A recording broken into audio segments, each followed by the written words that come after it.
মালাকুল মউত বলবে, আল্লাহ আপনার কথা মতো ধরে ধরে সব শেষ, ফেরেশতাও শেষ, 4 জন ছাড়া। কয়জন ছাড়া? জোরে বলেন, কয়জন ছাড়া? ইসরাফিল, জিব্রাইল, মিকাইল, আজরাইল। আল্লাহ, এই 4 জন আমরা বাকি। আল্লাহ বলবে, যাও ইযহাব ইনতালিক ইলা জিবরিল ওয়াকবাদ রূহা, জিব্রাইলের রূহ কবজ করো। ইযহাব ইলা ইসরাফিল ওয়াকবাদ রূহা, ইসরাফিলের রূহ কবজ করো। ইযহাব ইলা মিকাইল ওয়াকবাদ রূহা, রূহ কবজ করো। ওই 3 ফেরেশতাও শেষ। এবার আল্লাহ তাআলা জিজ্ঞেস করবেন, ইয়া মালাকাল মাউত আখবিরনি মাইয়াবকা, হে মালাকুল মাউত আর কে বাকি আছে বলো। মালাকুল মাউত বলবে, আল্লাহ আপনার কথা মতো মানুষগুলো শেষ, জিনগুলো শেষ, ইবলিস শেষ, আমার বাকি 3 ভাই ইসরাফিল, মিকাইল, জিব্রাইলও শেষ, শুধু আমি, শুধু আমি।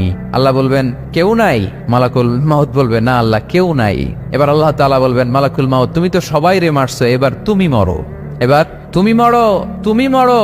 শোনার সাথে সাথে মালাকুল মাউতের কাঁপুনি ছুটে যাবে, খিঁচুনি এসে যাবে ভয়ে। আল্লাহ বলবেন, কাঁপুনি